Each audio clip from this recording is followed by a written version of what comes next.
to the flag of the United States of America, and to the republic for which it stands, one nation, under God, indivisible, with liberty and justice for all. We have the approval of the minutes for the June 26th regular meeting and the July 5th special meeting. We have had a chance to take a look at them. Does anybody have any questions or comments about the minutes as presented? Hearing none, is there a motion to approve the minutes? So moved. Second. Mr. Mearsclaw? Yay. Mr. Gabbard? Yay. Mr. Wade? Yay. And we have under fiscal business, the fiscal officer's report. Just wanted to update the board that you have received, if you haven't checked your inbox in the last hour or so, your revenue and appropriation status report as well as the fund status report. And just as I do every month, I want to read in the record that we have $12,747,689.21 in our checking and investment accounts. Okay. And anybody have any questions or Linda about that report? Then we have the current bills to pay. We have had a chance to take a look at the current bills. Anybody have any questions? Hearing none, is there a motion to pay the bills? So moved. Second. Mr. Gabbard? Yay. Mr. Mearsclaw? Yay. Mr. Wade? Yay. And under new business planning and zoning department, we have a public hearing scheduled. So at this time, I'd like to entertain a motion to recess our regular meeting and open a public hearing. So moved. Second. Mr. Mearsclaw? Yay. Mr. Gabbard? Yay. Mr. Wade? Yay. Right, this is for Court Ventures to amend the zoning resolution and map for a total of 101.67 acres. Property is identified as 2007 Wildfire Beach Road, parcels also identified with parcel number 0520100-001, account number 0119059. Request is located in sections 20 and 26, Town 3, Range 5, Clearcreek Township. The request is from Township residents TR1 to residence zone R1A and surrounding residence zone SR. With that, I'll approach the board and we'll get going. Okay. So the property has been identified is shown on this map in two different specifications. The R1 being the property that it starts at lot of 5 points and goes south. This is more or less the sewer line. We'll have a discussion about that. And then we have the property that south of touches to Cypress Ridge, which is the SR1. So the zoning has a classification of TR1. It's had that since 2005. To the north, there's R1, R1A, PUD, SR1 to the east, TR1, SR1 to the south, R1 to the west, TR1 and R1. Current zoning classification of TR1 allows 1.5 acre lot size with 120 feet of road frontage. Proposed rezoning is with R1A, which is a 14,000 square foot minimum lot size, and 80-foot square footage. It's not square footage, it's going to be frontage. Yes, 80 square footage is going to be a small. Yeah. No wonder people are here tonight. If we're going to have 20 feet and 40 back, yeah. With that being said, the other is suburban residential, which is a 1 acre minimum lot size with sanitary sewer, or a ½ acre minimum lot size if sanitary connection, and a 100-foot frontage. So, in order to get to the land use plan, there was a couple different updates that occurred. One of those within map 10 that specified planning areas 1 and planning areas 2. Planning areas 1, this is butter color. 2, this is green color. Ultimately, the difference between the butter color, this is anticipated to have sanitary sewer at some point in time. Lot sizes were not specified, which is discussion of where infrastructure would be located. In the green area, since 75% of that area was already planed out at that point in time, 2005, with on-site disposal. Decision was to make that the new lot size for the area of 1.5 acres and to transition down to what was the open space new standard of 2 acre lot size. So, we talked about sanitary sewer location. This map is showing it to be truly a nice squared off area. In reality, it has an angle associated with it, so the bulk of the R1 area is within the sanitary sewer area. Approval today that we're to go for. The SR1 area, the pink area, is outside of the planning area. There's two different planning areas that come into play. You have the Sugar Creek planning area, and you have the Springboro planning area. The planning area from Springboro is not anticipating at this time for sanitary sewer to be in that area, so it'll take a bureaucratic process to go forward and actually acquire the ability to put sanitary sewer in this region where it was not anticipated. So, with that being said, a couple different numbers, so everyone wants to see what we've got. Ultimately, in the R1A area, you could yield approximately 171 lots after you took out 15% infrastructure. As a maximum in the sewer area. If the SR1 were to go, you would have additional 62 lots. If it were to stay as 1 acre, you'd have 31 lots. So you're looking somewhere between 202 lots to 233 lots, as could be netted out of the area based upon gross numbers. If you look at the land use plan, looking at this area, anticipate having approximately 130 lots based upon those two different classifications of the SR1 and the TR1. And so before Warren County Regional Planning, the second time, because individuals have been here a couple times for the request, they looked forth and said that it was in compliance with the expectations of the land use plan, and they recommended approval. When this went before Clearcreek Township Zoning Commission, they also agreed with Warren County Regional Planning, agreed with the presentation presented that evening, was consistent with responsible land use planning, and they identified at that point in time, because there was various discussions about traffic access and safety, those were something that would be identified and dealt with during the subdivision review process if it were to go that far. So with that being said, I can answer questions of the board. Anybody have any questions for Jeff this time? Okay, now, we have a representative for the applicant. If you would come on up and state your name, please.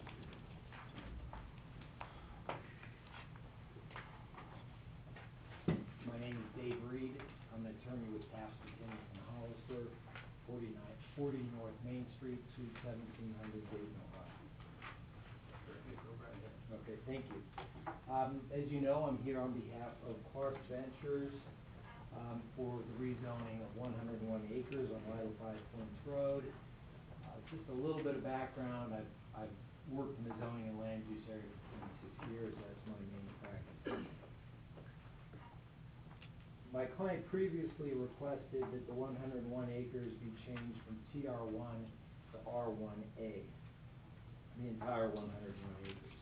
As a result of input from citizens, from the township staff, from the zoning commission, and from the trustees, we're now proposing a modified rezoning in which just the front, the northern acres would be rezoned R1A, and the rear southern acres would be rezoned SR1, which is a less dense zoning categorization. We heard the suggestions, and we did our best to respond to those suggestions. The new request allows for a logical transition from the village of Winding Creek to the north through our property to the less dense lots in the south, being Cypress Ridge. We respectfully request that you approve our application, and we believe we've met 6 standards which support it being approved. Number 1, it's consistent with responsible land planning. Number 2, it's consistent with your master plan. Number 3, it allows for environmentally sound sewer management. The 5th standard, the Warren County Regional Planning Commission recommends approval. Number 5, your zoning commission, after lengthy review, unanimously approved our application. And number 6, it enables a responsible, local, long-term residential developer to build an attractive upscale neighborhood. So I'll elaborate on these 6 points.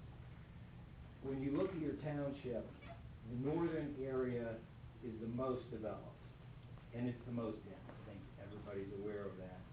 As you move south, the land becomes progressively less dense. Not only is this pattern clear from when you drive through the township, but also if you look at your zoning map, you'll see basically 3 distinct districts.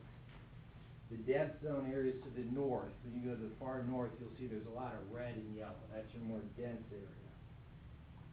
The second area, which is more of a medium density area, is all of that white area in the middle. Still a little bit more to the north, but that's the medium density area, and that has medium density subdivisions. That's what those white areas are. And then the less dense area, the light green, is to the south.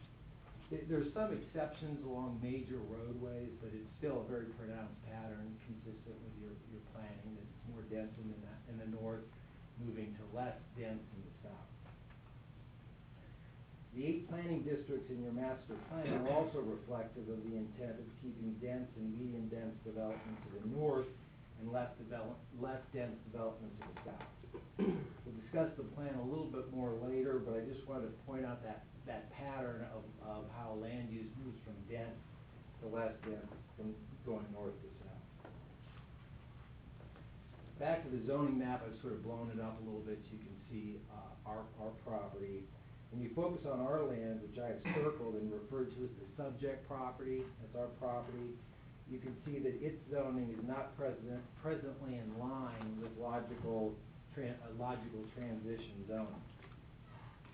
The north is the village of Winding Creek, that's that red area, which has approximately 3.4 net lots per acre in the Warren County portion, and averages 65 feet of frontage per lot in the Warren County portion. So that's to the north of us. To the south of us, the land is zoned R1, which is either half-acre lots or 1-acre lots, depending on whether or not it has sewer. So that white area to the south is zoned for 1-acre lots or half-acre lots. Experts in land use planning focus on logical zoning, logical transition zoning, and avoiding so-called patchwork communities. So when a rezoning request is consistent with surrounding land uses and densities, it's logical that it should be approved.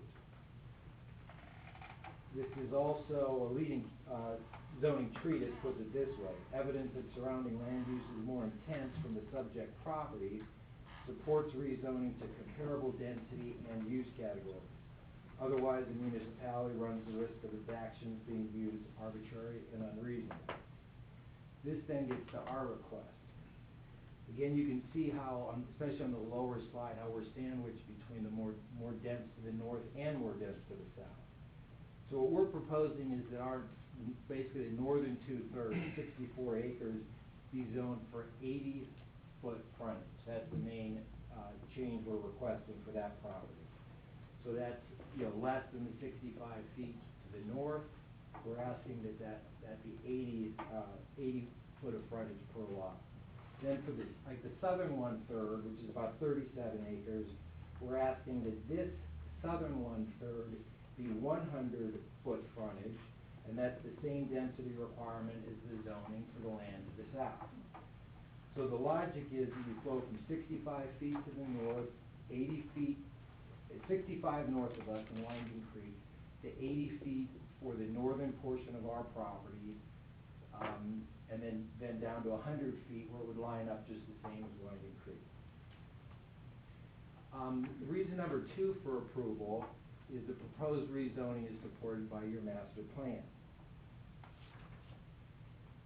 This again is at map 10, and it shows that our property is primarily in the northern tier, which is planning area number 1.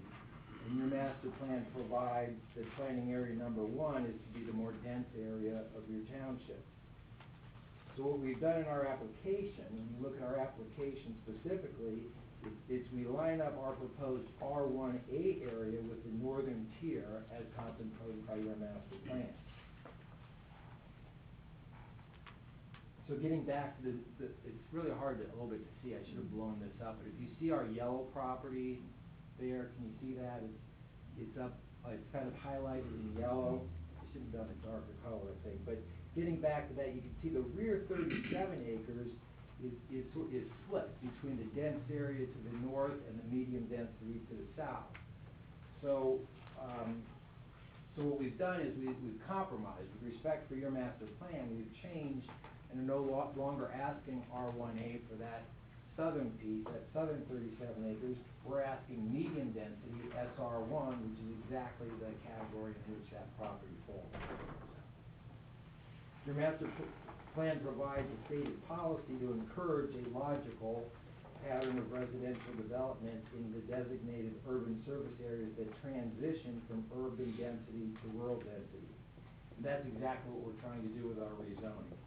Our proposal treats our land as transition land, while recognizing that there will be residential development in Clearcreek Township.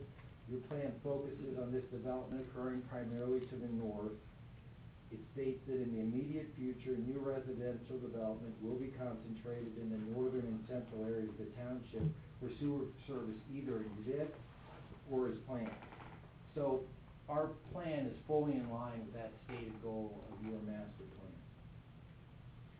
Now, I know traffic is an issue. I know that issue has come up, and it's understandable that it has been raised. And it's our expectation that the county is doing its job in this area, and we will work cooperatively with them doing their job in this area. They're the ones with jurisdiction over Lytle 5 Points Road. This is well reflected in your master plan and under Ohio law. When you look at page 17 of your master plan, it provides that Lytle 5 Points is under the jurisdiction of Warren County. And when you look at applicable case law in Ohio, it's clear that what the courts provide is that zoning is not the place to address traffic matters, not when it falls in another jurisdiction. Specifically, it states that controlling traffic alone is not a primary purpose of zoning. So the roadway issue, while it's important, it's under the jurisdiction of the Warren County engineer. Regional planning has concluded that Lytle 5 Points is adequate for this purpose. So again, while traffic is an important issue, please understand that we consider it an important issue. It's very important to us. It's just that this falls under Warren County engineer's jurisdiction. I would point one other thing out, and that is that our development will include a very well thought entry onto Lytle 5 Points Road. And I think there sometimes can be misinterpretations that when you do a development, it's per se negative from a traffic standpoint.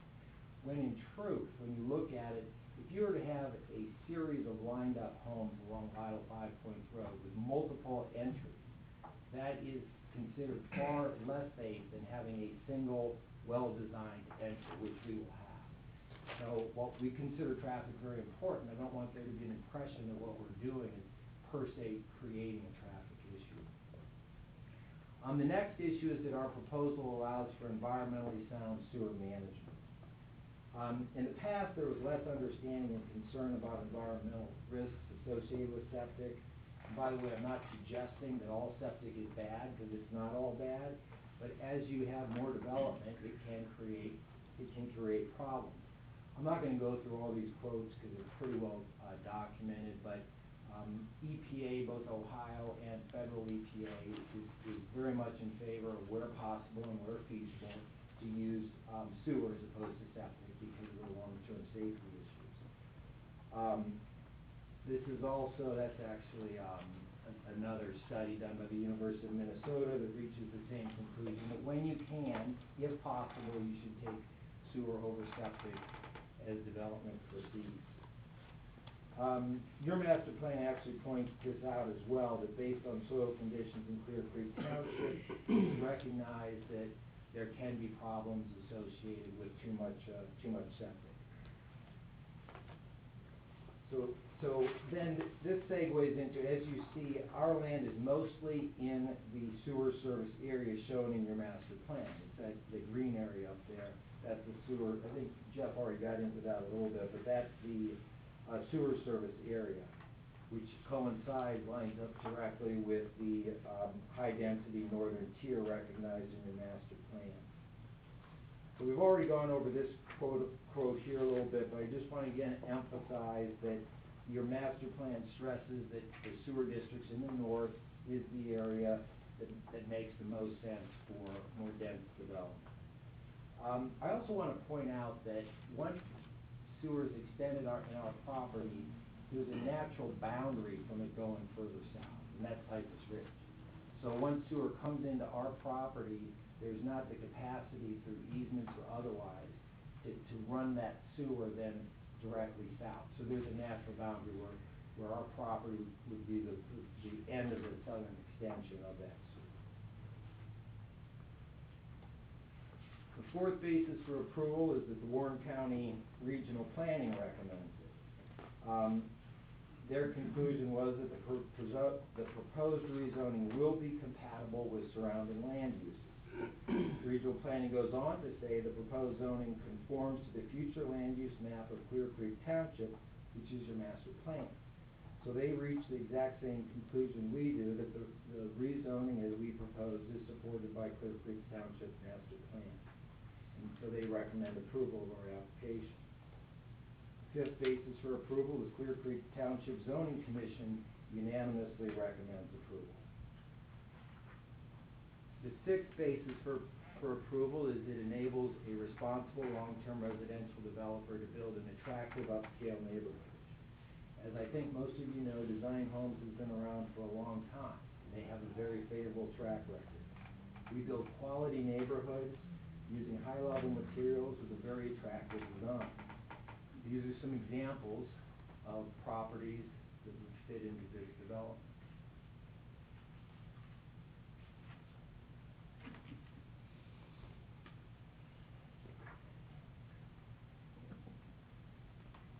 Unfortunately, not every builder is a custom developer. There's different ways. I'm not questioning that there aren't other good developers out there, but we're a custom developer. We want to build a quality community. This is just examples of other buildings that are being built in the region.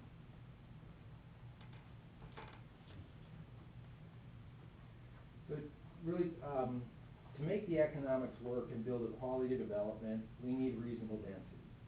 That's what we've proposed. From our earlier submittal, we've made a substantial reduction of about 15 to 20% by changing the zoning in the lower one-third of the property. So we feel we worked hard and reasonably to address this concern. But as we've just discussed, we do believe rezoning is warranted because it's in line with responsible planning, it's in line with your master plan, which guides these decisions, and your zoning commission and regional planning have both recommended. Okay. State for me again in the north part where the sewer will go to north in that area. How many lots are you proposing in there? Well, we're proposing a rezoning, so it's not a lot number proposal. We're proposing that it be, that northern portion, it would be 3 to an acre. 80, it's 80 feet. I don't think there's a. So, well, regional planning came back with 172 estimated after the 50% road, or the build out. So Okay. That's the number, and Jeff and I circled back and confirmed that, so. Okay, and Steve. So 170, 171 is the number with the easement in front. Okay, As a maximum, which, Understood. we understand. Yep. That portion. My question, you've now talked about the sewer difference. It doesn't appear to me that triangle that comes off of it, that goes almost to the halfway point of the parcel, is anything of a small piece, based on the use of it. And what you proposed is a square house. Is the intention for you to service that portion with the sewer as well? That's what we're requesting, because we believe that a straight line is just easier and more logical from the development standpoint. With that, staying with the sewer, the southern portion of that is in the Springboro sewer shed, so to speak. And in order to sewer that, and you probably maybe have to put a pump station in, I don't know about that. But won't you have to get that release from Springboro, and have you already visited with them to see if that can occur? I don't know the answer to that, Steve. I can answer that, yeah. Would you like- If you would, come on up so we can hear you and state your name for us, if you would. Thank you, I'm Steve Lyle from the Ranky Group, 959 Congress Park Drive, Centerville. The sewer, first of all, as far as the triangle, the facility planning area was laid out before the sewers were built to the north, and it was based on the topography, because north of that line flows north generally, and south of it flows south. and that was a logical assumption for where the sewer would be able to serve.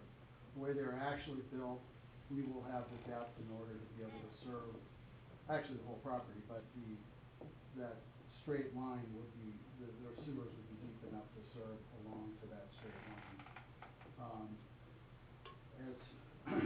And your question? My question is, don't you have to approach Springboro to get released from that Yeah. and get accepted into the Sugar Creek? Yes, we've begun that process. We've talked to Springboro, to Warren County, to Montgomery County, who all have to be involved. And they've all they all agree in principle that it should be sewered, but they've got a couple areas in the counties that they want to incorporate into that process. So it's not just our property, so it could be a while before that would take place. But they've not given us any indication that they're opposed to it. Okay. Thank you. Thank you. Any other questions from the board before we open up the public? Thank you.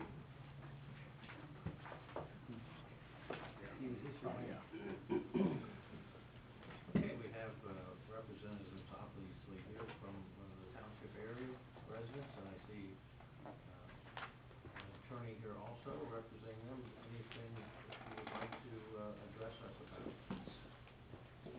Thank you very much. I'm Thomas Eagle.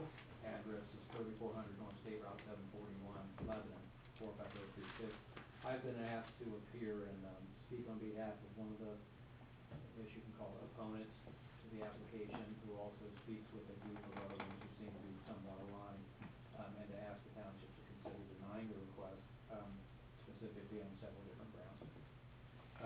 One concern of every time I hear someone asking about, or suggesting that a zoning change is a reasonable density requirement, and for each proposal, there's probably also reasonable density the way it's written, or was it written that way.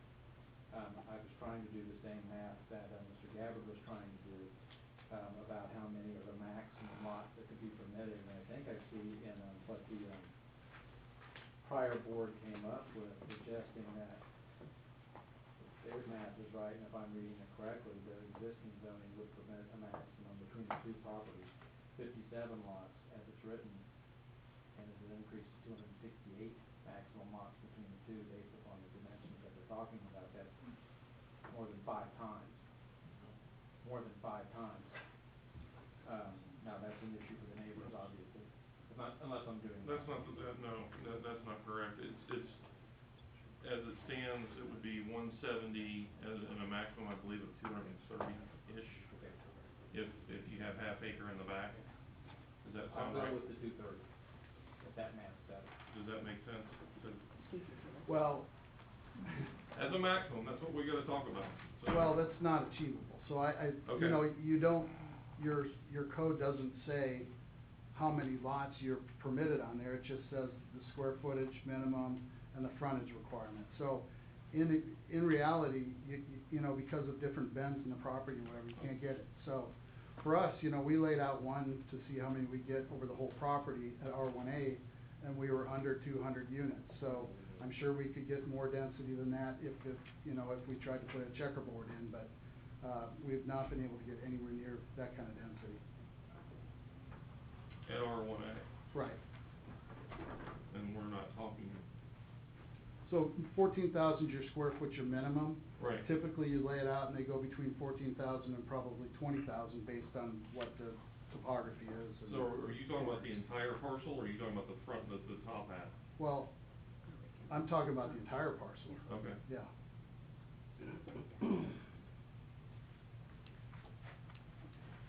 I was looking at the Regional Planning Commission's original calculations, if I'm looking at it right, page 2, where there was a comparison of the existing maximum number of units to the proposed maximum number. But I'll go with the math, what everyone does, but it seems like a lot more than it is, and that's a concern to neighbors. I don't know how emergency personnel feels about that many lots and only one way in and out to service all those places. I'm not a law enforcement person, I'm not a fire person.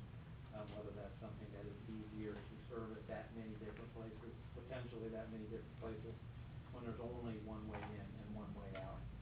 Some of which I guess would be at a more remote, but the one way in, harder to get there and farther to get free. I don't know, I don't hear that anyone has talked about, the burden on the school system for that many new units. I know they're overburdened the way it is, and that's an awful lot more for an overcapacity school system. I don't know if anyone has mentioned, I don't hear anyone has mentioned that the issues on water supply, and there's that many more people who have a demand for water. Those are the concerns that have been expressed by many of the owners, the neighbors, who can speak for themselves, not being what I can speak for them. And when it was written the way it was written, someone decided that that was what was the proper way to, use that area. And, I don't know that anyone is saying that this is a better way to use the area, other than for the developer and the owner, not for the neighbors, not for the community, not for anyone else, but a better way for the owner of it, the developer of it. And that's, of course, for your ladies and gentlemen to decide. Okay, thank you. Anybody have any questions for Mr. Reed? Okay, thanks, sir. Okay, anyone else like to have some, come on up. Okay. Scott Sherrod, 1845 Lido 5 Points. I hope everybody's doing well on this beautiful evening and had a great 4th of July. I, like probably most of us in here, are a little confused on the proposed number of homes. Under the original proposal, when we first had our go around on this, there was a projected number of 188 homes. And if I do the math like you're saying here, we're looking at anywhere from 180 to over 200. And I believe I had written down in my previous notes that the trustees were really not wanting to see 188 homes. They were looking at 120, maybe 140. Sorry. Wasn't around 260 stuff in the code when you first proposed it? Something like that. Sounds like you don't have that one in front of me. I know that they had proposed, and they weren't able to achieve, let's step back. If we take the 311 times the total acreage and take 15% off of that, that's where we were projecting to be. They were only projecting to be somewhere around 183. So yeah, I think that's right around that number. So yeah, so the number of homes is kind of confusing as far as just physically. The comment was made by Mr. Reed and Design Homes that they've heard the suggestions of the community and have done their best to adhere to those suggestions. Well, I question how well they heard our suggestions and how well they're trying to adhere to them. Obviously, us as a community, we want to see 57 homes. Certainly not 200 or plus. And, you know, there's a cited on one of the slides with regards to the Warren County being on board with this. Well, I would just ask that, where's that in writing? I am somebody who's in business myself, and I don't go by word of mouth, even if it's a footnote on a presentation. I'd like to see it in writing. So where is that in writing? Do we have that? So then, what classifies as medium density? I think Mr. Eagle alluded to that. That's a relative term. Medium density to me may not be medium density to you or, well, to the Design Homes. So that's something that we obviously need to address and take as a grain of salt. Local zoning to avoid patchwork communities and not adhering to the proposed layout would be quote-unquote arbitrary and unusual, I believe Mr. Reed said.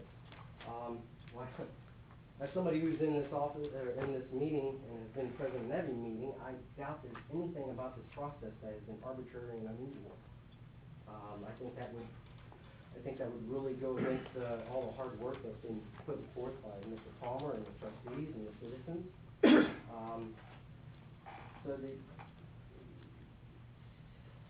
I guess one of the biggest questions about the community here is, where's the proposed design? Now, it's my understanding by law they're not, I guess, required to present one. However, during the first go-around, they did present one so that we could see what was going on. And I think that's a reasonable request of the community, that we should get an idea of what you're trying to present to us. You know, I can present a great idea to somebody, but really, in my mind, it's going to only benefit myself.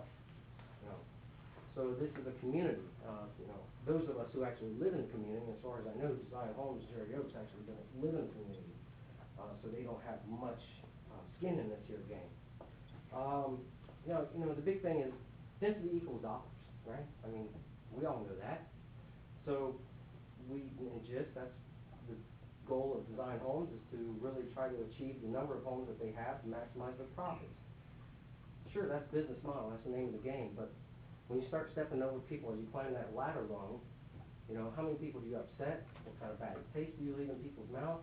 And is it really worth it in the end to upset so many neighbors and so many people in the community who have a bearing on elections and income tax and everything? We have a lot of skin in this game. It was mentioned that traffic is so important to Design Homes, and I guess my question is why so many homes?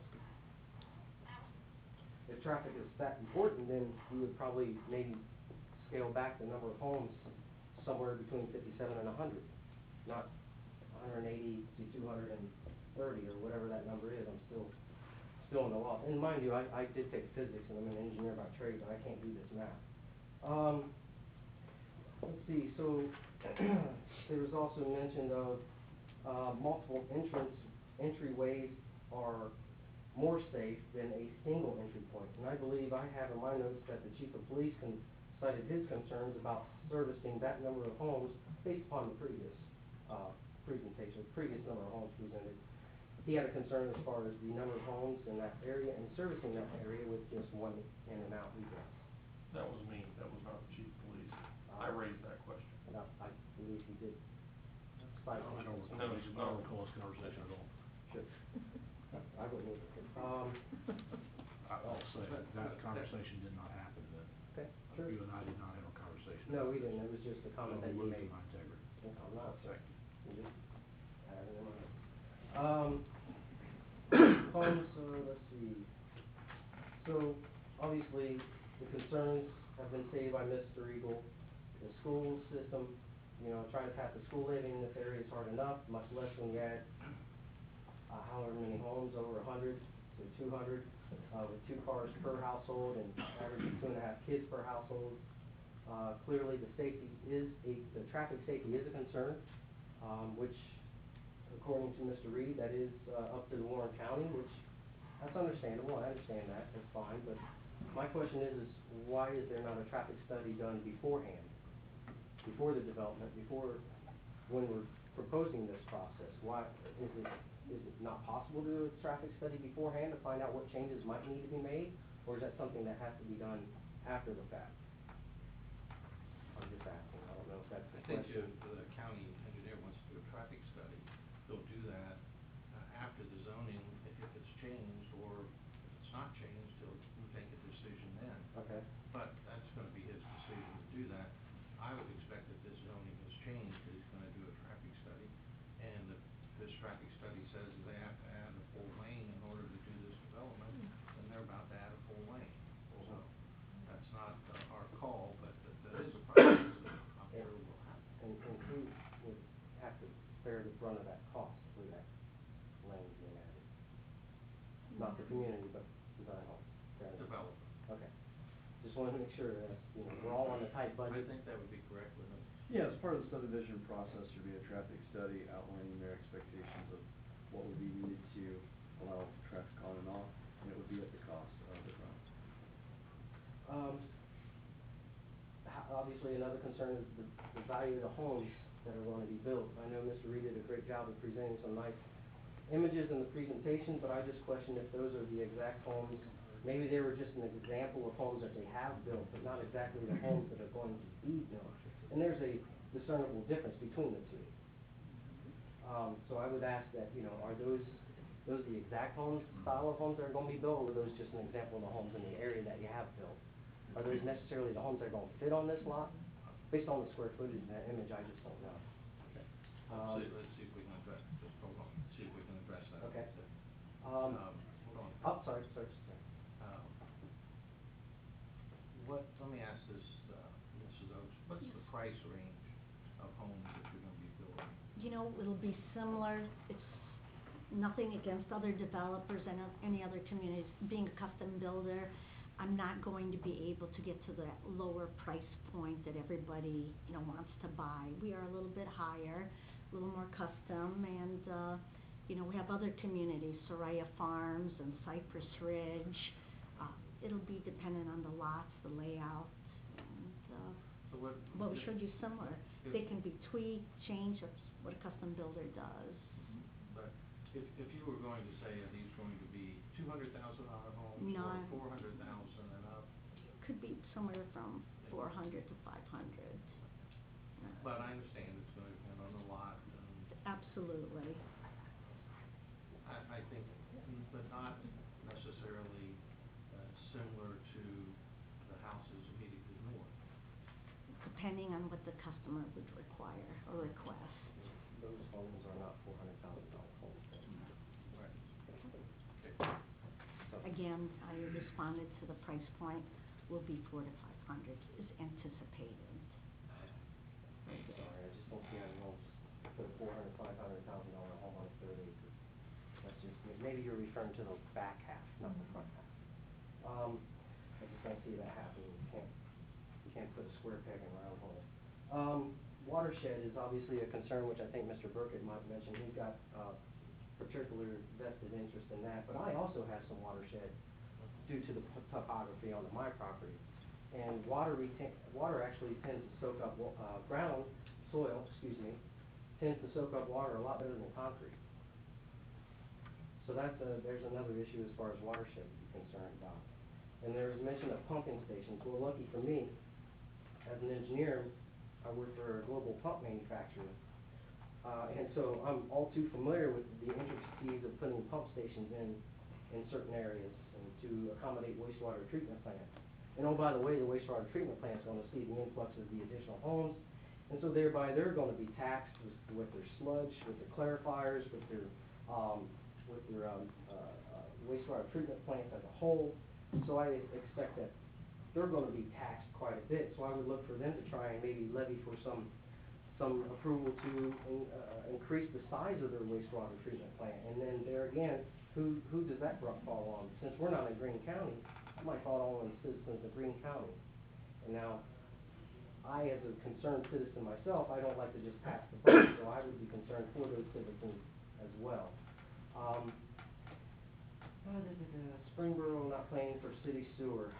I caught that comment, but I'm really not sure how that works in. I guess because the bottom half is Springboro and not Greene County? It would release it. So that Springboro would release that to Greene County, or, so thereby further? Essentially, that's Okay. And then back to the pump stations, there's another maintenance item, which. But he did indicate that they'll be deep enough, they won't need to be a pump station. I bought the pump station out. Okay. They're gonna be deep enough that they won't need the pump station. How deep would the main line be at the road?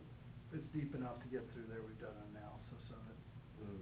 Deep enough to get through there, I'd like to know that number, just so I could maybe do some math myself. Since I live right Well, let's adjacent put it to this way, if it's not deep enough, then we can't sewer it, so. Well, since I live right next to there, I can see the topography, and I don't know how you would ever get water without a pumping station to go from the backside to We the have front. no plans to put a pumping station in. Now, again, I guess the biggest question is the number of lots. Just for me, I have the previous layout of what they presented to us before, and I've been in business, I'm 45 years of age, and I know when somebody's being transparent and when they're not. When somebody's being transparent, they will show you what their intentions are, and when they're not being transparent, they won't. It's just that simple. So I have to ask is Well, what. that will come in another stage when. After the approval? If it's Right. approved, that's when it'll come. That's the way it is. That's when it'll come. It's not gonna come before. Well, they presented this particular outline. They did, and that didn't work, so now they haven't done another one yet. So they're not gonna spend the money until they find out if the zoning's gonna be. Right. I guess from the citizen standpoint, that might be too little, too late. You know, that's the way it's been in Clearcreek Township with all the other developments up on that north end. And that's the way this one will go now. We can't change the law. I understand. And that's the process. It's not perfect. I understand. Can't argue with it. But, you know, because something's been done a certain way all the time, doesn't mean there's always. I get that, but until that's changed, the same process has to go. Understood. How do we go about changing that process? You have to, attempt to change the zoning code. Very well. Gentlemen, I appreciate the Chief, I didn't mean to upset you or question your integrity, sir, I'm sure. Conversation we never had, so. All right, thank you very much. Thank you. Okay, anybody else? Come on up. Afternoon, folks.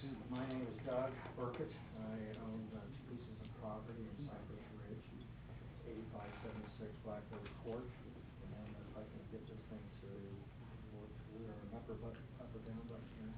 To the left. You'll be able to go back. I'm going back to the first slide.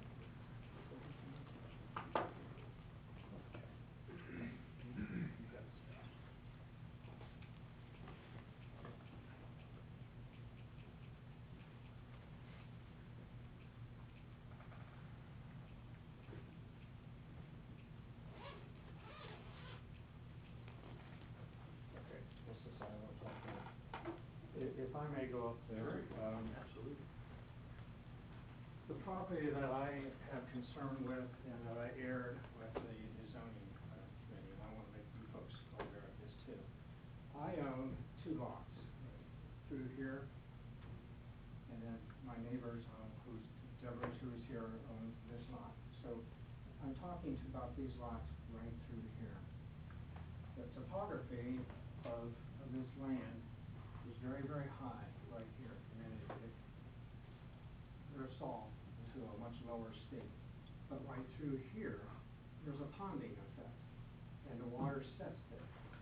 And it's a breeding habitat for mosquitoes and other things, and if we were having a bad season with that this year.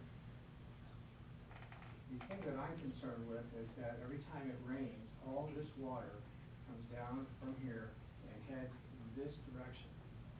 And so consequently, my land right here will have 6 inches to a foot of water running through it. I mean, not just sitting on it, but running through it to get over here to some of the storm drains. There is another storm drain here, and then there's a culvert that runs through here. What I'm asking for is some consideration in the development of this to put some type of a storm drain or some type of system here to catch that water so it won't continue to run into Cypress Ridge. I'm very, very concerned. And where are you thinking about, diverting it to? Well, like I said, there is a storm drain right here, I believe. You mean over land, right? You want it to go through the pipes if possible, or the Well, culvert? a culvert or something to catch this, to channel off. I've already put a French drain in my 2 lots to catch some of this, and it's 2.5 feet deep. And this water coming off of these hills fills that up and then it overflows it, and I get another foot on top of that running through the culvert. So everything that I have there just gets washed off and then pushed out, the dirt, grass seed, whatever, out to Cypress Ridge, down this way. So that's my concern. Now, I also have a septic system. Now, I'm concerned too, what's gonna happen in the future with all this water coming here and with the development. Am I gonna have more water coming down this way? And is this going to affect my septic system with water now going over top of it and sitting on it and so forth? Are you folks gonna come back to me and say, hey, Doug, I need you to, get rid of your septic system and not put a sewer system in? That's gonna cost you, $10,000, $20,000. And that's not what I'm looking for. I'm asking you folks to take special consideration to doing something here to catch that water, to manage that water, so it doesn't head that direction. Very good. Okay, so that's one, I have the same concerns everybody else does with all the other things, but my immediate concern is this thing, because that's what I'm dealing with now on a day-to-day basis. And I have tons of pictures, but I just brought one with me just to make sure that you believe me. This is the picture of the Clark property right through here. That's where it's so it stays that way. So you're standing at the point of that lot, that back lot? Yeah, it's so my property is, where is my property? here and here. So it's probably running through here and goes, so it's kind of like a peanut thing here. So I just want some special consideration there. Yes, sir. Would it be okay if we responded to that, because we think that's a valid concern, or we please. appreciate it being brought up? Please, Our engineer could come on respond up to and that. would state your name again for the record, please. Steve Lyle from the Ranky Group, I'm the engineer for, Design Homes Development. What we're required to do is at each point of egress for the water is to reduce it to a quantity less than, the pre-development. Okay, but if there's ponding down there, that would affect, future lots for this development as well.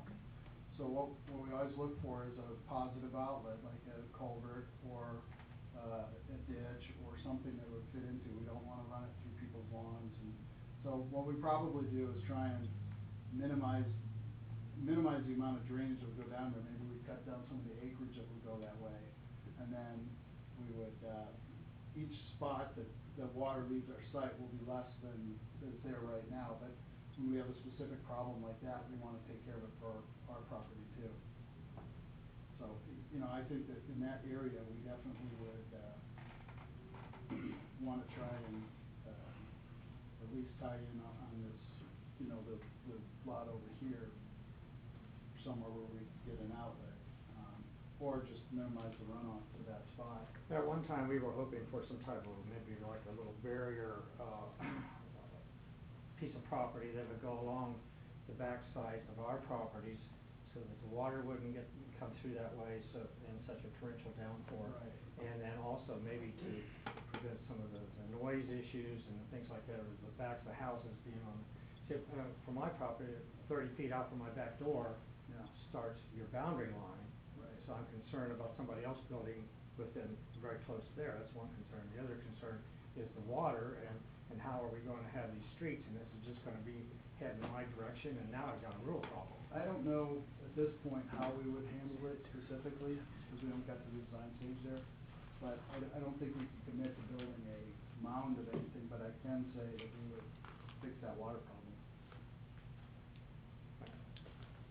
Thank you. That's all I had. I'll bring it to you. Thank you. Thank you. Thank you.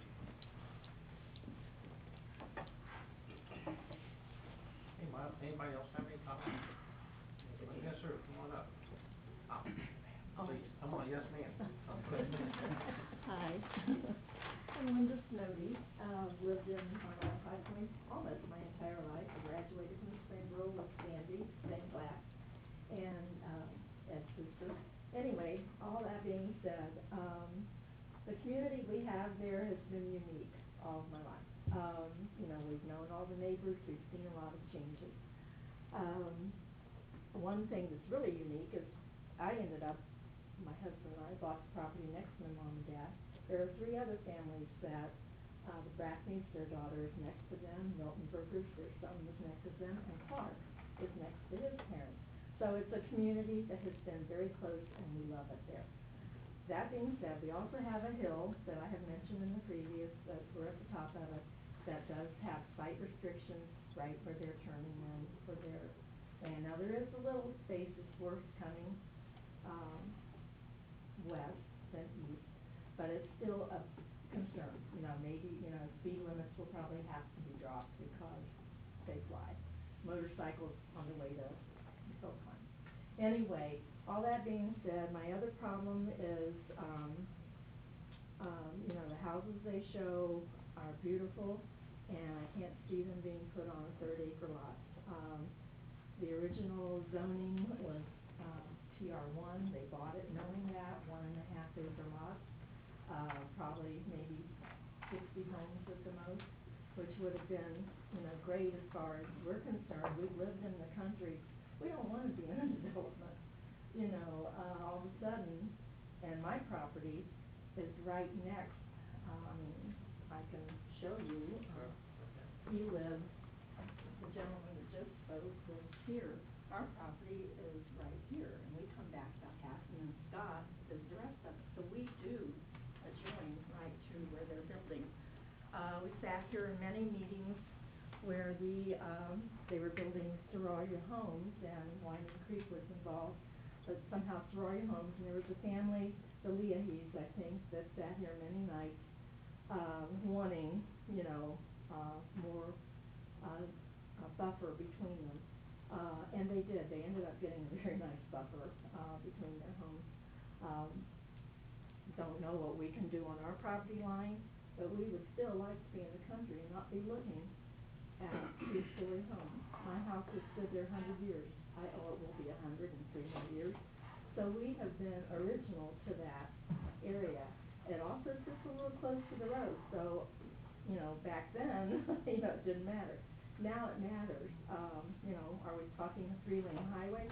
My living room is gonna be very close to that. And I think that's all I have to say. Okay, all right. So take us into consideration. Thank I've you been in the very much. district a long time. Yes, sir.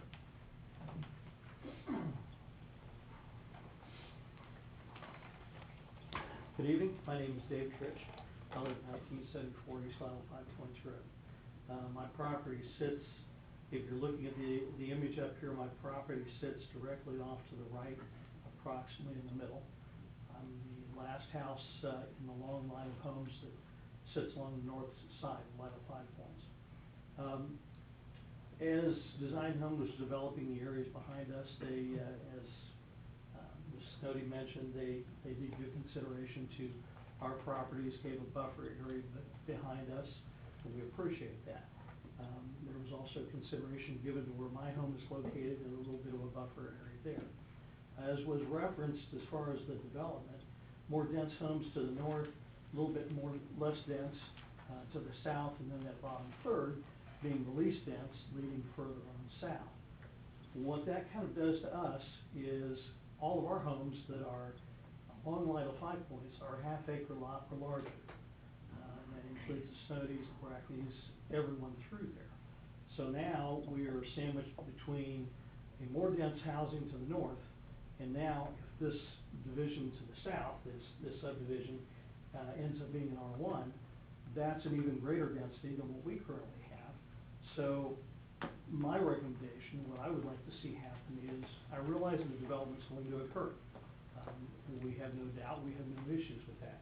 However, I would like to see, instead of an R1, going to something with an SR1, giving lesser density south of Lytle 5 Points. So that maintains what we currently have, and then continuing south, as opposed to that transition of high density, medium, and lower density. And that's all I really like to mention. Okay. Thank you.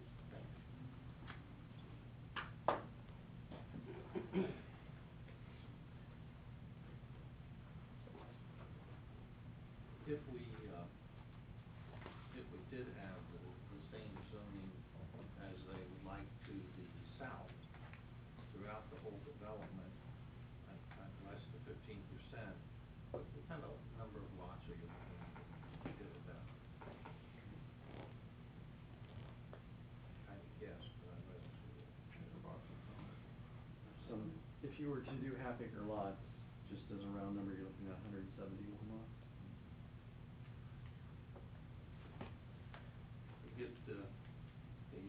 If we did that, I'm afraid we'd have more of a checkerboard lots in there rather than with the aesthetics of, so they maximize their number rather than being aesthetically pleasing. I'm concerned about that. Okay. Anybody else?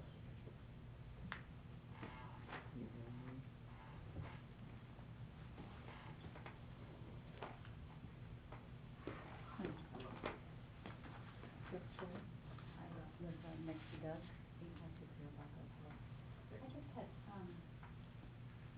you guys have made this division now, north and south, but it sounds to me like you've already gotten permission, or you've already, or not permission, but have already checked into, being able to put in the sewer line and everything in that south section. It sounds like pretty much. Certainly sounds like that they pretty much may not already have it approved, but believe it will happen. They believe it will happen, right? So to me, it sounds like it's gonna be the maximum number of houses in that south section versus a lower number, because of what I'm hearing. And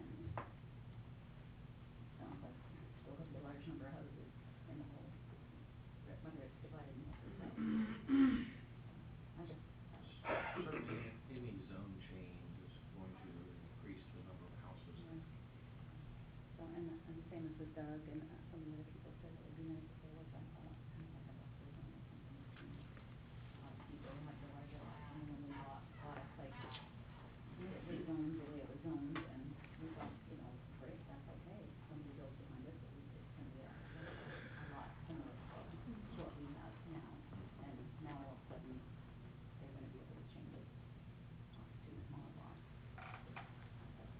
Something, but it doesn't seem fair, so. Okay. Okay. Thank you.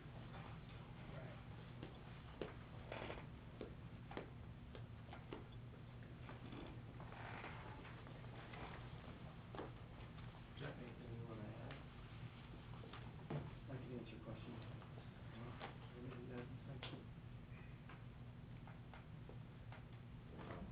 These are always tough decisions, because it does affect a lot of people. The Clearcreek Township is definitely, obviously, an area that has developed over the last 20 years and will continue over the next 20 years or so. It's inevitable. It's a good place to live, and people wanna live there, and people do develop the property and make money on it. That's a fact, no doubt about it. So obviously, we're charged to say what do we think is fair for the owner of the property and for the residents around there. It's never an easy choice, but we also know that if you live next door to a big field in Clearcreek Township, it's not gonna stay there. This is just like where I have an industrial park across from me, and now one down around the corner. It's just, then I live in Clearcreek Township. So it happens. So you guys have any comments or wishes? Are we ready to have a motion to? We need to close the public hearing. So we're not gonna close it if we have other comments. Okay. Steve? Yeah. Any other comments? Where you go? It's a conflicting issue for sure. Always is. We've had, I'll say this, and I think I said it before, we've had good luck with Design Homes as a developer. They've been a good builder at Clearcreek Township, and have been reasonably cooperative also. So I probably take them more at their word than many of you do. But I've had experience with that. So I do have to say that. It's not like we don't have a track record with Design Homes. We do.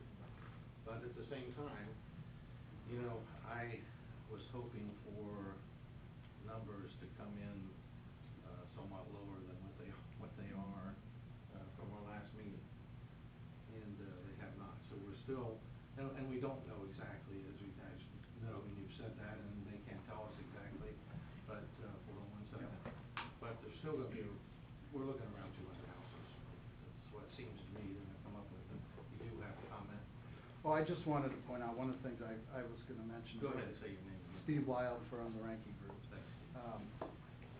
When we came in originally with the R1A, and you'd expressed concerns about the density and the overall number of houses, that's why we went to the SR1 to the south. And when we did a couple of, playing around with the existing plan we brought in last time, it appears that we're sacrificing about 15% of the lot yield by doing this. So over and above the normal 15%. well, from what we had before, we'll have 15% less lots in this, and that was a compromise that we wanted to bring forward to try and assuage some of your concerns about density. Okay, fair enough. Yes, sir. Come on up if you would. I'm David Snowdy, I live in the house right next door to that. When we talk about density that's happened, some of the discussions made, it's not that bad, we're going to try to make it a transition zone. But it ignores the houses that are already here. The transition zone is small lots, big lots in the back near Cypress Ridge. Ignoring all of us that already live here along a 5 line. I got 3 acres to the house, my next door neighbor's got 12 acres in a house, my next neighbor's 6 acres in a house. Very low density compared. Guys across the street are all 1 acre or more, and you're going to stick in 30-acre lots right up against it. That's what we're all not like. Thank you. Yes, sir. I just wanted to elaborate. State your name, Yeah, you don't have to come up. it's Dave Reed on behalf of Design Homes. We did come in with a reduced maximum number, and what the focus seems to be a little bit is what's the maximum number. Last time we came in and said 181 was our realistic development. In our own discussions, we believe we're gonna need to come down 15 to 20% again with this reduction. Because you will not find a single development that Design Homes has ever done in the history of its development where it maximized the actual number of lots it could go in. There's going to be, what we'd like to do is an aesthetic development. It's not a checkerboard sort of development, so there's gonna be some winding, and that's the history that we're talking about. But the only thing I just want to take a little bit of objection to is we did come down 15 to 20%. We could have come up and said, that takes us to about 160, something like that. But that's not binding. I mean, there is no, once you do a rezoning, that's not a binding statement. It's a track record that's the most meaningful part of this discourse. So we did reduce our maximum by 15 to 20%, and we're not gonna come in anywhere near the maximum. It's not possible for what we want to build. We want this to be high quality, aesthetic, custom homes, which will be in the price range, in the $400,000 type price range, because that's what custom homes are about, and that's track record. So I didn't want to leave it with some sort of high off the chart number, because we can't do that, and we never have. Mr. Reed, I understand what you're saying, and I agree with Ed's statement about their track record. What we have to weigh, sitting up here, is tomorrow that land is sold and we've rezoned it and someone else with a checkerboard concept wants to be in there. We have to factor that in. That has to be part of what we think about. And that's the concern when regional planning, when they did approve it, we've got the documents. It says 172 plus the back. So we have to look at that. I completely agree with you. If you look at what we've done, I think as this process goes through, there will be consideration for the residents as far as some of their concerns. You guys have always been cooperative in that way, so I don't fear of that. That's not my fear at all. It's just what's the potential? What can happen? Can I reply to that? Sure. I didn't mean to, and I understand that. That's a very valid point. I can assure you, based on our discussions from me to this entire body, we have no intention of flipping that process. I'm not saying you do. Yeah, that's not. I'm not I just, saying you do. we would like this to be approved so we can move forward us with a high quality development. That's why we're doing this. Ed, if I can just say something Yes, real please, quick. if you would. Rich Pettigrew, 2395 East Lytle, 5 Point. That's my fear, is what you're just discussing here. I have no doubt that her houses look nice. I've stated that for the record before. But what you just hit on is my major concern, is if you get this approved, there's all that land down through there. And button up next to me is, I think it's owned by Turner, if I've got that right. There's a couple hundred acres in there.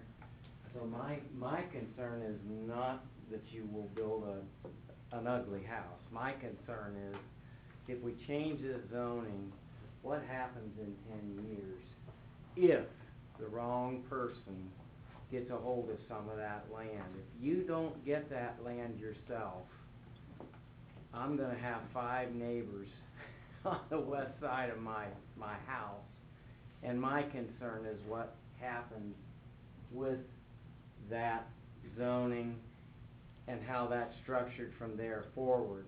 Because there could be a cookie cutter get in there, like we did have in some other areas. I don't wanna lay them out and label them, but I don't want a 1,200 square foot aluminum sided house on a third of an acre and having 5 or 6 houses there. So that's what's had me the most concerned about the integrity of Clearcreek Township all along.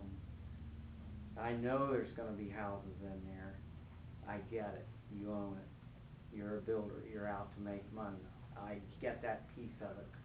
But as a whole community, and this is all of us here, we have to really greatly consider what we allow to happen in there. In other words, the other thing that has me, I'm not concerned about this, but it's almost like you have a blank sheet of paper here. In other words, it's hard for you to give us a concept of what this is gonna look like. It's hard for you to give us a concept up there of streets and roads. It's hard for you to show us a picture of an exact house that's gonna go in there. And I know you just built a new model home in Soraya Farms, and I was driving down through there, and I didn't fall off the turnip truck. I said to my wife, I said, there's the house they're gonna put in there. The gray ranch house, not a bad looking house. But I just said that, and here's, it's hard for us to visualize what the game plan is from concept to development, and yeah, there's some element of trust here, but my general comment to this whole group here, not just you, not just us, all of you up here, is we really do need to consider everybody and what's best for the community, because what you do there will set a trend for what happens all the way down Lytle 5 Point. Phil Hacker, God love him, he's got a couple 100 acres sitting back there. We all have to consider that, buffer zones, tree lines, retention ponds maybe. I would be more happy with this if I actually knew how this was gonna look. None of us have a crystal ball, but we all need to consider that. That's all I wanna say. I just wanna say right now, it's hard for me to picture. I see a stack of homes in there, and I see a view gone. I'm hearing that isn't gonna happen, and I'm happy about that piece of it, but what happens if you don't have that 200 acres sitting somewhere else down through there, and somebody else comes in and takes off with it, and we've changed zoning, and we can't reverse it back, because you're gonna have a lawyer in here saying, oh, you can't do that, boys, you already did it. So, just something for everybody to consider. We all gotta work together on it. Thank you. Thank you. Anybody else? Before we close the public hearing? I've got one. Yes, sir. Wayne Hunley on Lytle 5 Point. Yes. What about the sludge that was spread out there? Is it gone? I doubt if the reporter picked up your name. Dwayne Hunley, 2133 East Lytle 5 Points. I was kind of worried about the people that will be living there. What about the sludge and stuff that's been spread over the years? Does it go away? Very good question. I think it does, but I'm not an expert on sludge. Because they spread a lot of that. Yeah. I'm sure that there's some kind of requirement to test that, I suppose. Yeah, I would assume so. I don't know that specifically. We had with the ski shoe above, there was abatement that was required because of circumstances that may be activity here. It may be normal fact of after X number of years, it's seasonal. I don't know the response. I don't know how long it lays in there. You guys may have had that experience before. Yeah, we walked it through a phase 1, no identifiable issues, but obviously we have to go through all the agencies. Health department's gonna, Of I'm course. sure they have to look at it. Of course. Yes, we had another comment?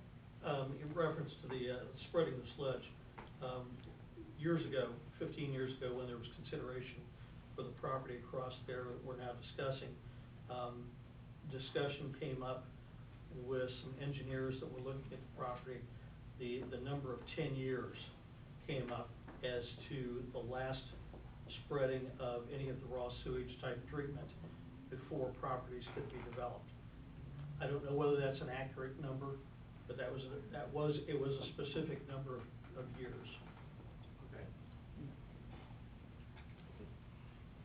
Something I guess we should make sure we check out, for sure. Any other comments? Okay, is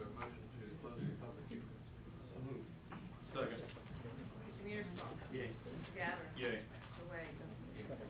Okay. And we obviously, we have a request for subdivision. And, we have some options.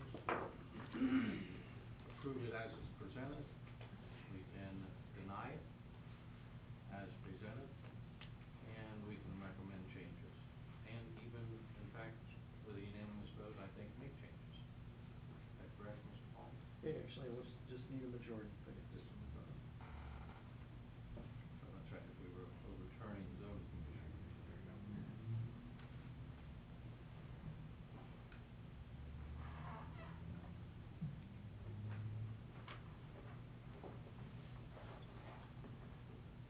Let's give it some thought here.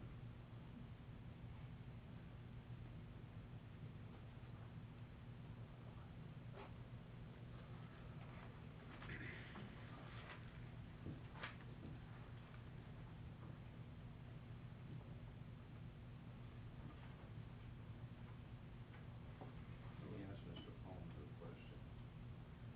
The layout and design obviously is a big deal to everyone in here. And there isn't any way we can get that done before we change the zoning. Or is there?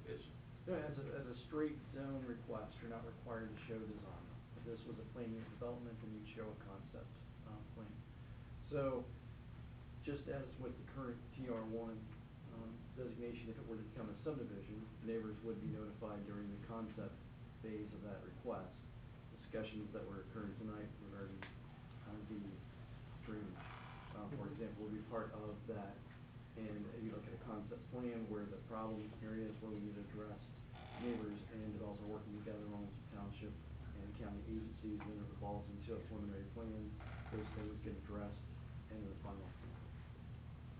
But yeah, it's all after the fact. If you're looking at the anticipated use through time in the density request, something that you feel is appropriate at that location, is ultimately what you're acting upon this evening.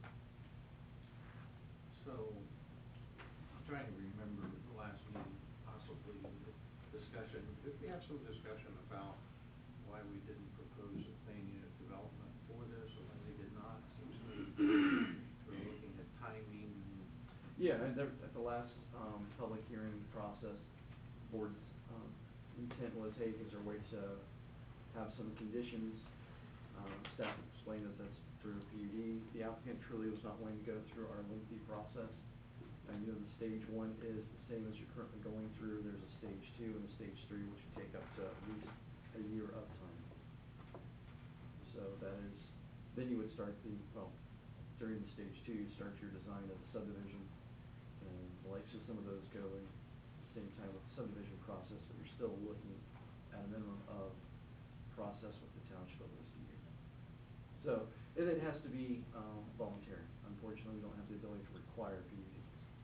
So if the applicant chooses not to voluntarily go through it, then you basically act upon the straight request as presented. Okay. And I guess if that's something you guys really want to stay out of, is the PUD process. I know we've used it on your other ones, but. Timing. Yeah.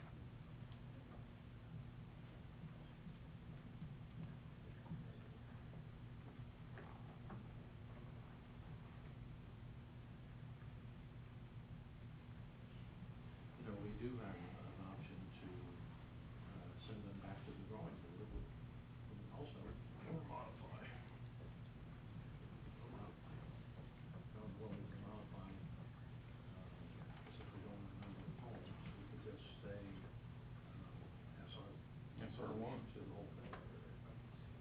Yeah, and it's, That's the a modification we can make, correct?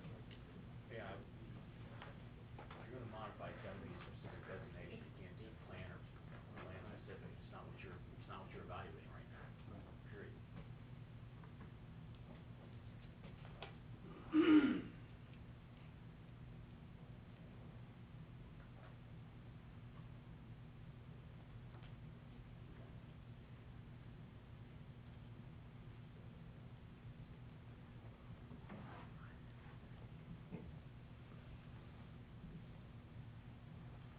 obviously, we can reopen this at another meeting, but I don't know that that's gonna change it.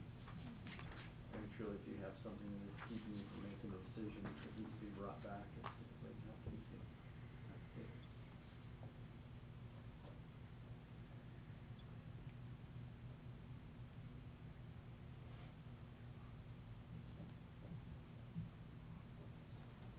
Well, I mean, I can safely say that I thought that you guys were gonna come back with SR one all the way, the entire parcel.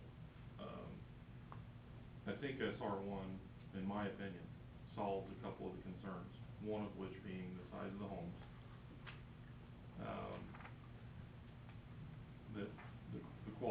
The price level and quality of the home versus a third acre versus a half. So, you know, the old 2 lots to the acre idea, it solves a couple of different concerns that I have, but, I just don't know where that puts us.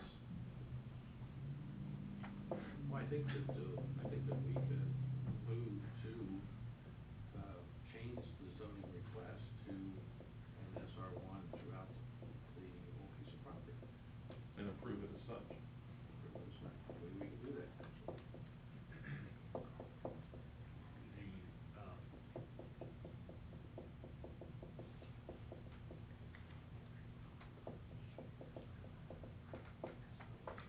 The issue, We've done that in the past, but we have different counsel. the issue from my perspective is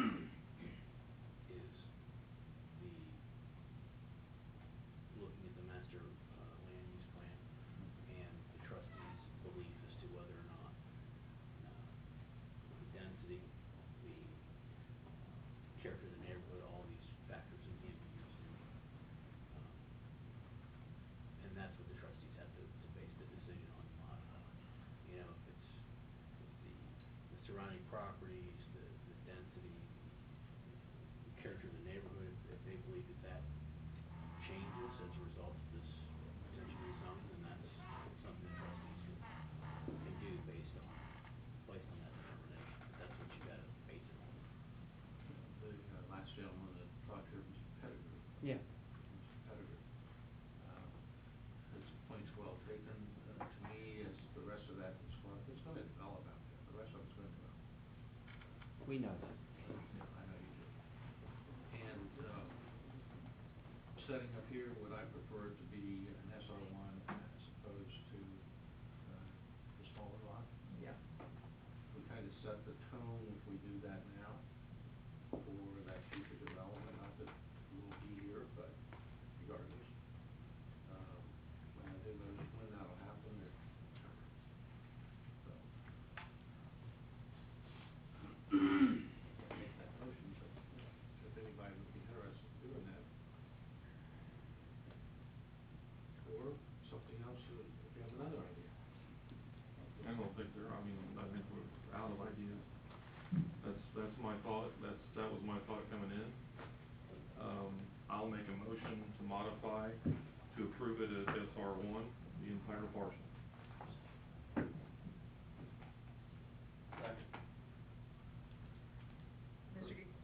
me, I need to ask for further discussion. Yes, you do. In this particular instance. Any further discussion? Okay, call the roll, please. Mr. Gabbard? Yay. Mr. Mearsclaw? Yay. Mr. Wade? Yay. Thank you all very much. That concludes this portion of the meeting. We do have, if you all got an agenda, we do have quite a bit more on the agenda, so if you'd like to stay for the rest of it, fine. If not, appreciate you all coming.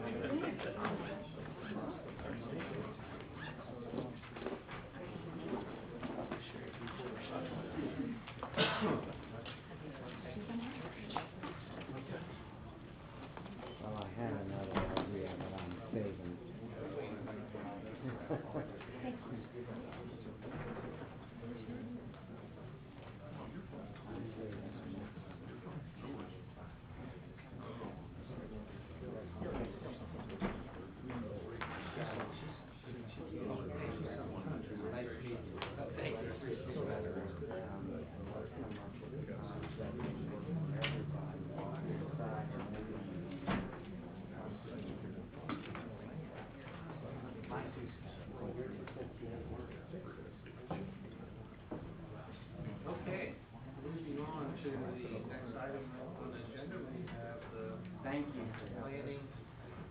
planning and zoning monthly report.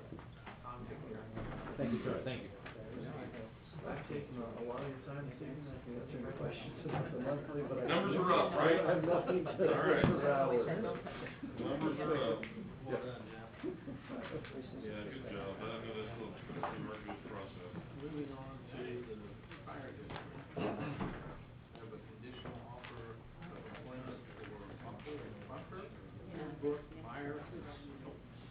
After a lengthy process, managed by Captain Cox, who did a fantastic job doing it. It's the first time he's ever managed the hiring process. It's done very, very well. It took a while, but he did it as fast as he could. We got 4 very quality candidates. Mr. Clark and I interviewed him a couple weeks ago, and we're impressed with all of them. So we look forward to getting through the rest of the process. So this is just the conditional offer, and then they'll have to do a post-offer polygraph and a physical examination. Is there a motion to direct the chief to offer these 4 gentlemen a position? Second. Mr. Mearsclaw? Yay. Mr. Gabbard? Yay. Mr. Wade? Yeah. Of course, subject to the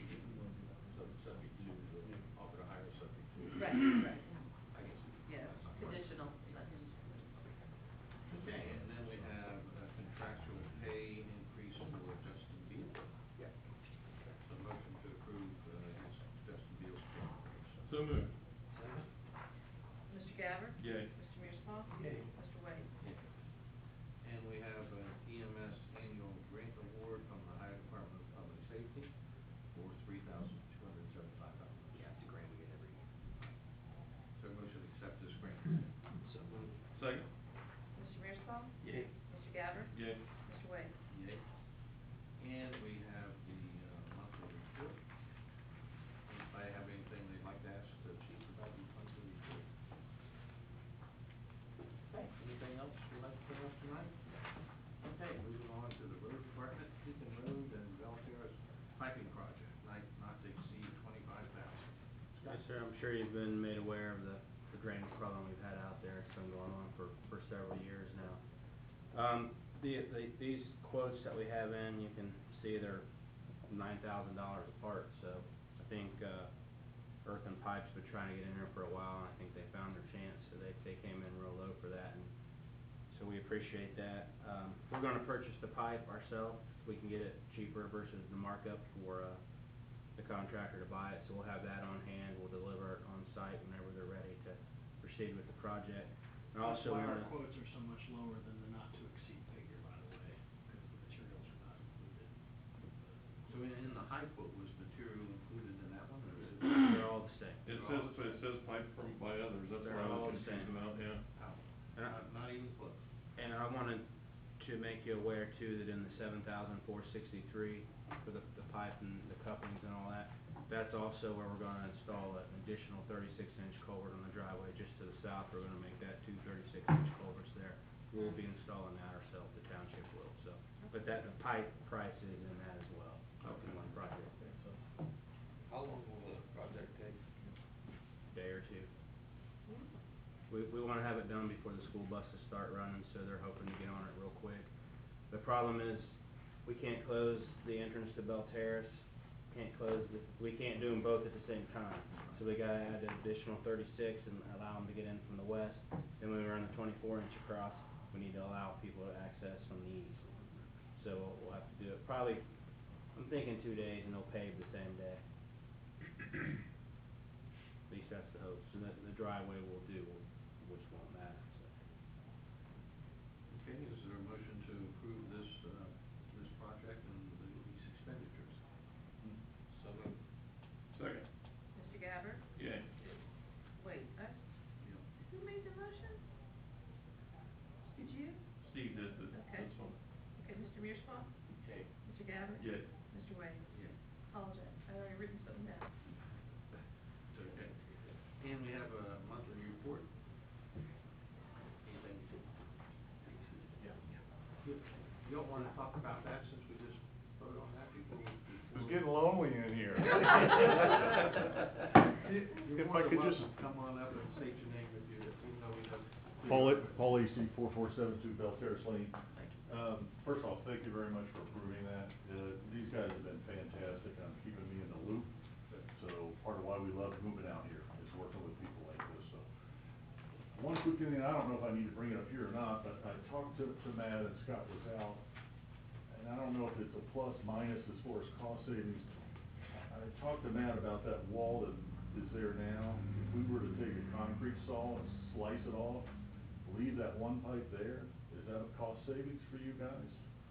Instead of, It possibly could be, but in our experience, when you take one out, or you try to work around it, you end up damaging it and getting the is it tubes. shifting and everything? Yeah, Okay. something, you're better off if it's open, they just replace it. All right.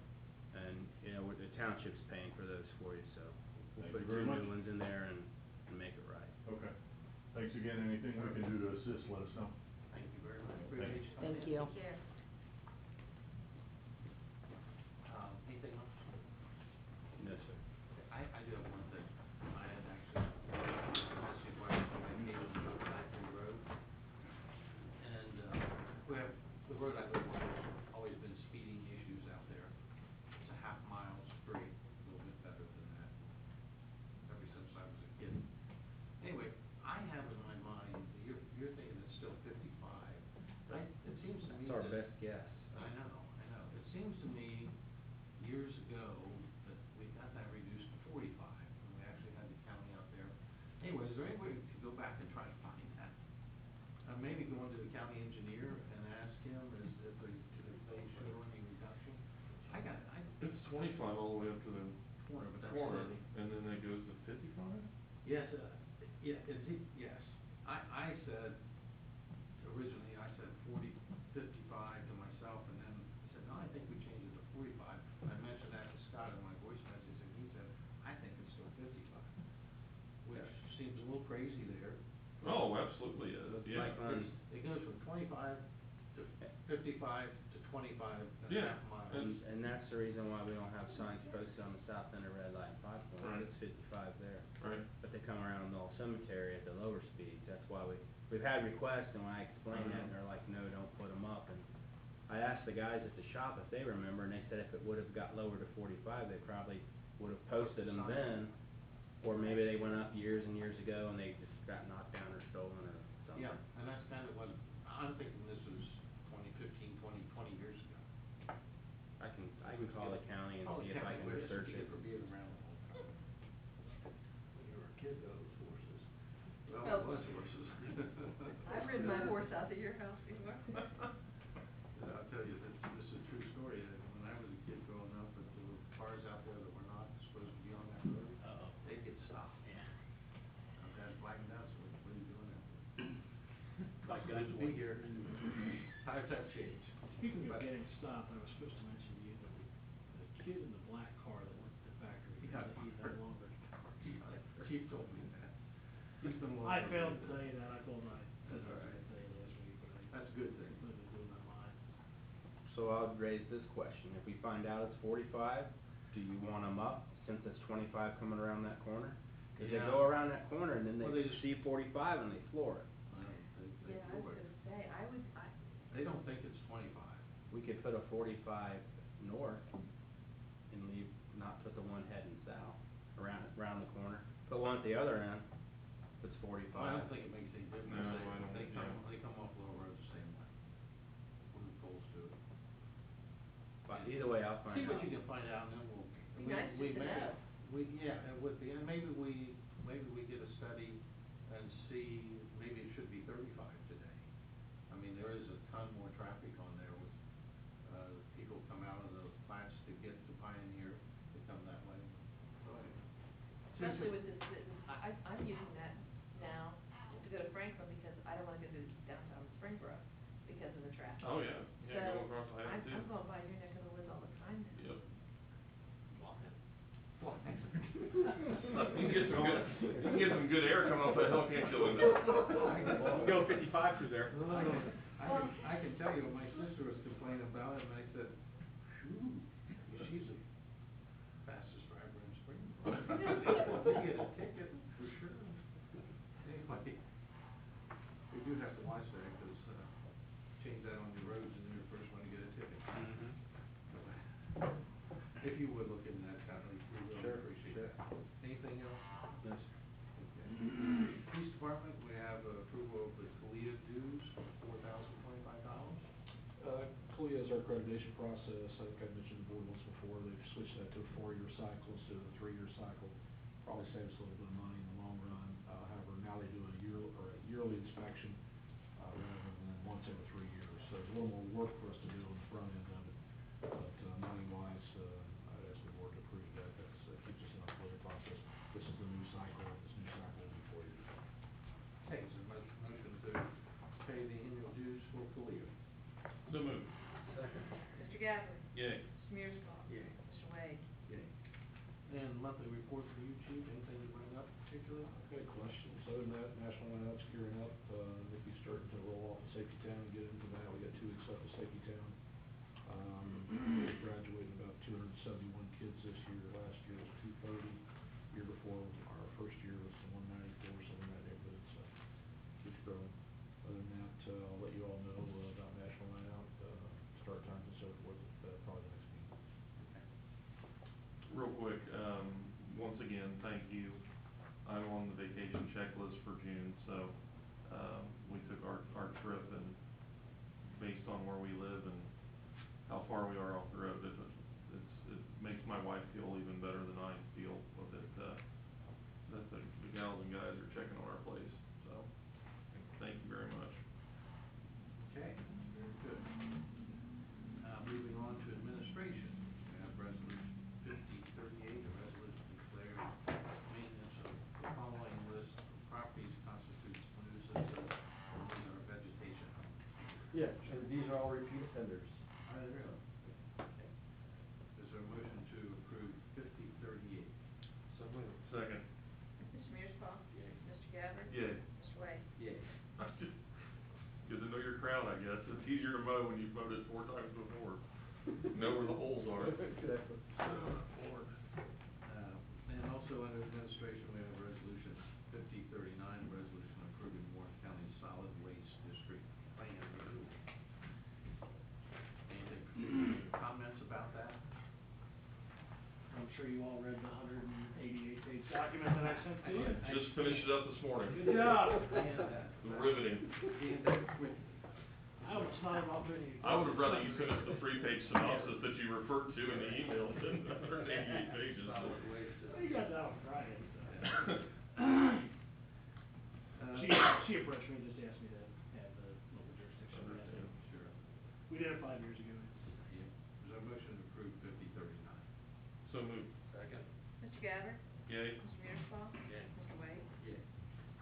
And we have IT backup license renewal. Yeah, this is kind of a not frequent IT matter that exceeds the spending authority of staff, so I just bring it forward as an important component of our managed services agreement with Elite Computers, backing up is vitally important, not just for on-site hardware, but, redundancy, cloud-based backup, a hybrid approach, however you do it. It's catastrophic to any company who uses a significant amount of data, so backups are too important to ignore.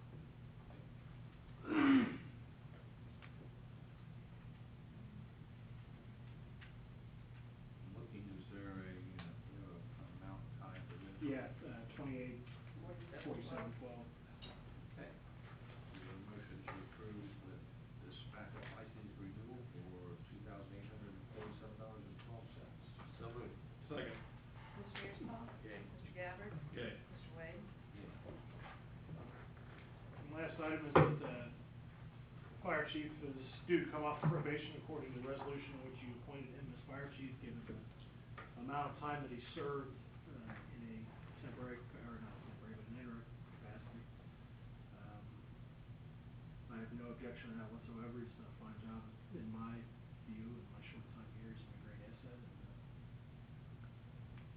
I think you should take him Feel over. sure we all concur with that. Is there a motion to move Steve to a permanent basis from probationary staff? So moved. Second. Mr. Gabbard? Yay. Mr. Mearsclaw? Yay. Mr. Wade? Yeah. Thank you very much, Steve. Thank you for rating us good, buddy. Anything else under administration? Not new business, I guess. Staff updates? Do I have anything? Public comment? Yeah.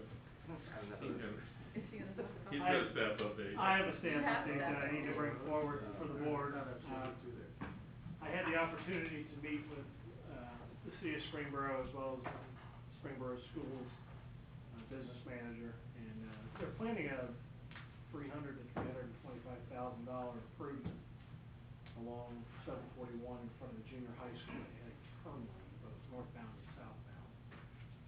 Stacking component to it as well. It, involves some acquisition of right-of-way along the western side of 741. And the request from Springboro was to do some cost sharing there in light of the amount of the project. And they knew that budget prep time was in the offing for us. What the request was to split the cost of the remaining funding for the project of $125,000 is what the city of Springboro asked for contribution from the township, and I offer that as a statement of fact, along with the fact that the schools volunteered at that particular meeting that they were going to contribute $50,000 towards the project. So the ask from the city of Springboro was a 50-50 split of the remainder. Just as a question, can we in fact, I guess because the city's in Springboro, we can spend money on their streets if we so desire? It's an interesting question. I think you certainly would have to show a township benefit. But it's an interesting question I'd wanna take a look at specifically. Well, quite honestly, I don't think that we should start sharing their projects, but I would like to know that, because we'll have to defend this somewhere down the road. We'll look at it. This won't be the end of this. Understood. Because I think there is a legitimate concern, Mr. White, about that. Yeah, I think we can let us know about that. We'll do it. You know, well, you could take that so far, and they could share in all of our projects that we do on road work. There's certainly, their citizens use our roads to get to Centerville and everywhere else. There is a. The Lebanon and, Waynesville school districts would get one of that. Yeah, they'd be after us too. I just don't At think. some point, there becomes a Yeah. sliding scale argument. Where does that? And the argument of our students go to their schools is not the path, in my opinion. It's not their schools. So, It's not their schools. I'll take a look. Okay. it was Clearcreek local before it was Springboro Community. You know, it just, Well, yeah, our exactly. evaluation is just as high as theirs, or actually, we may be even a little bit higher We are. than their evaluation. So our support of that school system is just as much as theirs. Take a look. Appreciate that. Anybody have any more comments about that? Now, we do have, no public comments, we do have an executive session scheduled. And, with that, I'd like to entertain a motion to recess the meeting. I did not do it by resolution. I could- Requested done by motion. Okay, I've never seen us do an executive It's- session without a resolution. It's fine. Okay. It's fine. I've always wondered why Clearcreek did it by resolution, right? Because I've never seen anybody else do it by resolution. So it's Ah, fine. there you go. So you can do it by motion. Yeah, it's no problem at all. Okay, I just kind of had a freak out. I moment, understand. okay? No, we always do it by motion every other place. So, Okay. but you have to say, when you do the motion, you have to do the resolution, you have to say the reasons, and Mr. Clark has put those. Okay. Yeah, and he doesn't have just